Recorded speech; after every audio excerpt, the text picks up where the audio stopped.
നമസ്കാരം, ഏവർക്കും post market റിപ്പോർട്ട്സുകളിലേക്ക് സ്വാഗതം. ഇന്ന് ഫെബ്രുവരി 17, 2026 ചൊവ്വ. അങ്ങനെ ഇന്ന് നിഫ്റ്റിക്ക് ഈ ആഴ്ചയിലും വീക്കിലി എക്സ്പയറി നേരിയതാണെങ്കിലും നേട്ടത്തോടുകൂടി തന്നെ വ്യാപാരം അവസാനിപ്പിക്കുവാനും സാധിച്ചു. ഇന്നലെ നമ്മുടെ മാർക്കറ്റ് അടച്ചതിനു ശേഷം റിപ്പോർട്ട് ചെയ്യപ്പെട്ട ജനുവരി മാസത്തെ അൺഎംപ്ലോയ്മെന്റ് റേറ്റിലുണ്ടായ വർധനവും കൂടാതെ ഇന്ത്യയുടെ ബാലൻസ് ഓഫ് ട്രേഡില് വ്യാപാര കമ്മി വർദ്ധിക്കുകയും ചെയ്തെങ്കിൽ കൂടിയിട്ടും ഇന്നും ഇന്ത്യൻ മാർക്കറ്റിന് നേട്ടത്തോടുകൂടി തന്നെ വ്യാപാരം അവസാനിപ്പിക്കുവാനും സാധിച്ചു. തൽഫലമായി ഇന്ന് തുടർച്ചയായി രണ്ടാമത്തെ ട്രേഡിംഗ് സെഷനിലും നിഫ്റ്റിക്ക് നേട്ടത്തോടുകൂടി തന്നെ വ്യാപാരം അവസാനിപ്പിക്കുവാനുമായി റേഞ്ച് ബൗണ്ട് സെഷനോട് കൂടിയിട്ട് ഇന്നും മാർക്കറ്റ് കൺസോളിഡേറ്റ് ചെയ്യുന്ന കാഴ്ചയാണ് കാണുവാനായിട്ടും സാധിക്കുക.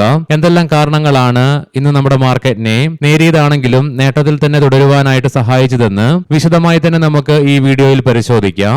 ലീഡിംഗ് ആയ എല്ലാ ഇൻഡസ്ട്രീസിലും ഗിഫ്റ്റ് നിഫ്റ്റി ഇൻഡിക്കേറ്റ് ചെയ്തതുപോലെ തന്നെ ഗ്യാപ് ഡൗണോട് കൂടിയിട്ടുള്ള ഓപ്പണിംഗ് ആയിരുന്നു ലഭ്യമായിരുന്നതും. എങ്കിലും നിഫ്റ്റിക്ക് 25,570 എന്ന ലെവലിലായിട്ട് സപ്പോർട്ടും എടുക്കുവാൻ സാധിച്ചു.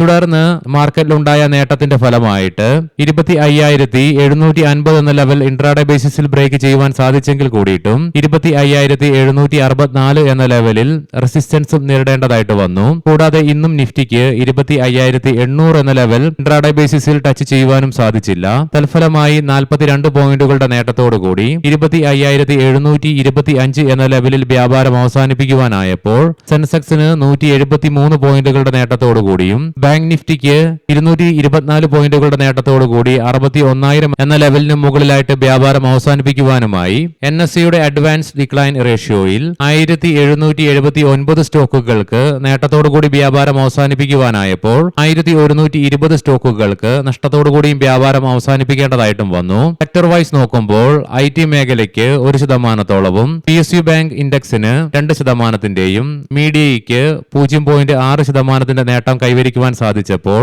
മെറ്റലിന് 1.4% നഷ്ടവും ഓയിൽ ആൻഡ് ഗ്യാസ്, റിയാലിറ്റി തുടങ്ങിയ മേഖലകൾക്ക് 0.3% നഷ്ടവും നേരിടേണ്ടതായിട്ട് വന്നു. Infosys, HCL technologies, Wipro, ITC, tech Mahindra തുടങ്ങിയ സ്റ്റോക്കുകൾക്ക് നിഫ്റ്റിയിൽ നേട്ടം കൈവരിക്കുവാൻ സാധിച്ചപ്പോൾ Eternal, Trent, Hindalco industries, Shriram finance, Tata steel തുടങ്ങിയ സ്റ്റോക്കുകൾക്ക് ഇന്ന് നിഫ്റ്റിയിൽ നഷ്ടവും നേരിടേണ്ടതായിട്ട് വന്നു. അതേസമയം ബോർഡർ മാർക്കറ്റ്സിൽ നിഫ്റ്റി മിഡ് ക്യാപ്പിന് ഫ്ലാറ്റ് ആയിട്ടും സ്മോൾ ക്യാപ്പിന് 0.3% നേരിയ നേട്ടത്തോടുകൂടിയും വ്യാപാരം അവസാനിപ്പിക്കുവാനുമായി ഇന്ത്യൻ രൂപയ്ക്ക് ഇന്ന് തുടർച്ചയായി രണ്ടാമത്തെ ട്രേഡിംഗ് സെഷനിലും നേരിയ നഷ്ടത്തോടുകൂടി തന്നെ വ്യാപാരം അവസാനിപ്പിക്കേണ്ടതായിട്ടും വരികയുണ്ടായി US ഡോളറിനെതിരെ. തൽഫലമായി ഇന്നലത്തെ ക്ലോസിംഗ് ലെവലിൽ നിന്നും 3 പൈസയുടെ നഷ്ടത്തോടുകൂടി 90.68 എന്ന ലെവലിൽ വ്യാപാരം അവസാനിപ്പിക്കേണ്ടതായിട്ടും വരികയുണ്ടായി. മാരുതി സുസുക്കി ഇന്ത്യ ഇന്ന് ആദ്യമായി ഇന്ത്യയിൽ അവരുടെ ആദ്യത്തെ EV വാഹനമായ ബാറ്ററി റെന്റൽ സ്കീമോട് കൂടി വിറ്റാര SUV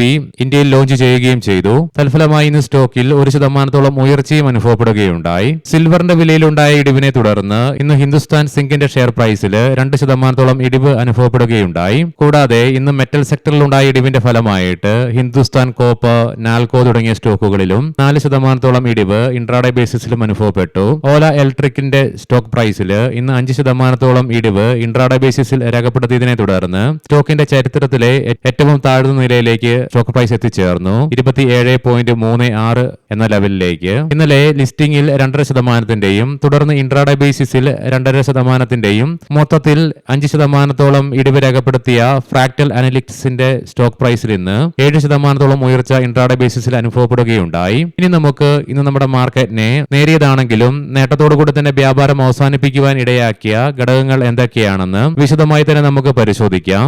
നിലവിൽ ഇന്ത്യയിൽ ന്യൂഡൽഹിയിൽ വെച്ച് ലോകരാജ്യങ്ങളുടെ AI സമ്മിറ്റ് നടന്നു വരുന്ന ഈ സാഹചര്യത്തിൽ ഇന്ന് ഇൻഫോസിസും കഴിഞ്ഞ 2 ആഴ്ചകൾക്ക് മുന്നേ ലോക മാർക്കറ്റിലാകമാനം IT സ്റ്റോക്കുകളുടെ ഇടിവിന് കാരണമാക്കിയ AI കമ്പനിയായ ആന്ത്രോപിക്കും തമ്മിൽ പുതിയ പങ്കാളിത്തം പ്രഖ്യാപിക്കുകയുണ്ടായി. ഇതിനെ തുടർന്ന് ഇന്ന് രണ്ടാമത്തെ ട്രേഡിംഗ് സെഷനിലും നിഫ്റ്റി ITക്ക് തീപിടിക്കുന്ന കാഴ്ചയാണ് കാണുവാനായിട്ടും സാധിക്കുക.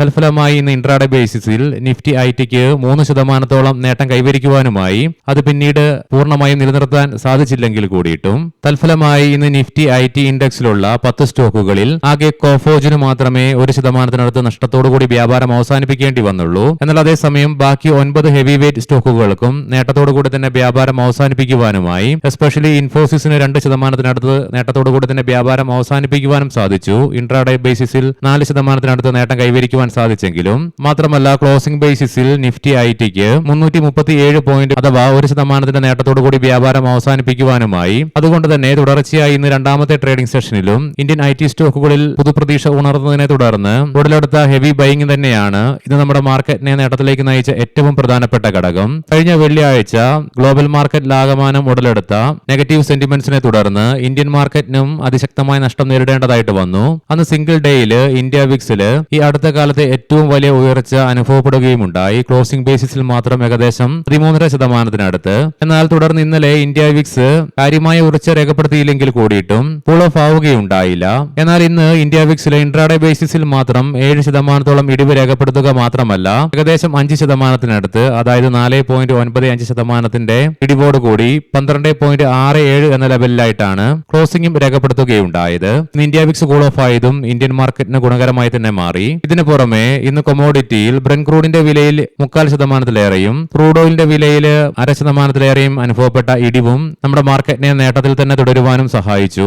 ഈ 3 ഘടകങ്ങളുമാണ് ഇന്ന് നമ്മുടെ മാർക്കറ്റിനെ നേട്ടത്തിൽ തുടരുവാനായിട്ടും സഹായിക്കുകയുണ്ടായത്. അതേസമയം നിഫ്റ്റി മെറ്റലിൽ അനുഭവപ്പെട്ട വീക്ക്നെസ്സും കൂടാതെ വിദേശ ധനകാര്യ സ്ഥാപനങ്ങളുടെ ഇന്നലെയും തുടർന്ന സെല്ലിങ്ങും നമ്മുടെ മാർക്കറ്റിന്റെ മുന്നോട്ടുള്ള വലിയൊരു കുതിപ്പിന് തടയിടുകയും ചെയ്തു. ഇനി നമുക്ക് ഗ്ലോബൽ മാർക്കറ്റുകൾ പരിശോധിക്കാം. നിലവിൽ യുഎസിലെ ഡോ ജോൺസ് ഫ്യൂച്ചർ ഫ്ലാറ്റ് ആയിട്ടാണ് വ്യാപാരം നടത്തിക്കൊണ്ടിരിക്കുന്നത്. UK, ജർമ്മൻ മാർക്കറ്റുകൾക്ക് 0.5%-ലേറെയും ഫ്രാൻസ് മാർക്കറ്റിന് നേരിയ നേട്ടത്തോടുകൂടിയും വ്യാപാരത്തിൽ നിലവിൽ തുടർന്നുകൊണ്ടിരിക്കുന്നു.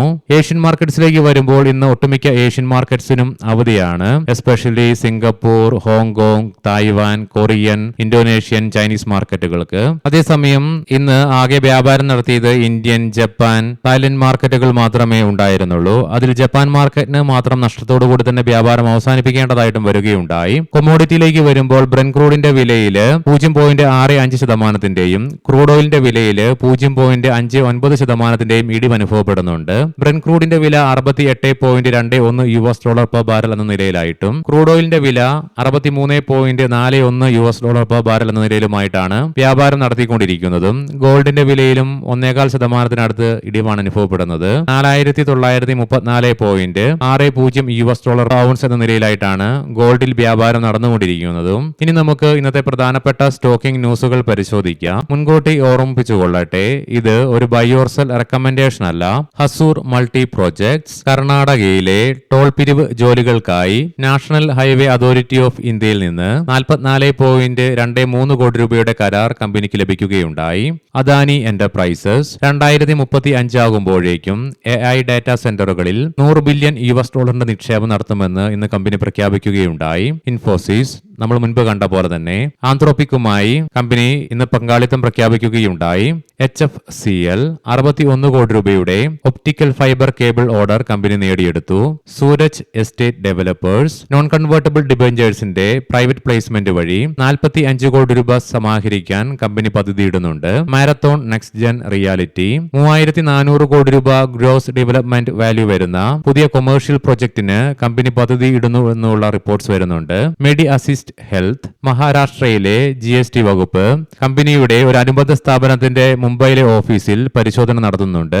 റിഫെക്സ് ഇൻഡസ്ട്രീസ് ബൾക്ക് കൊമോഡിറ്റി ഹാൻഡിലിംഗിനായി 49.2 കോടി രൂപയുടെ പുതിയ ഓർഡർ കമ്പനിക്ക് ലഭിച്ചു.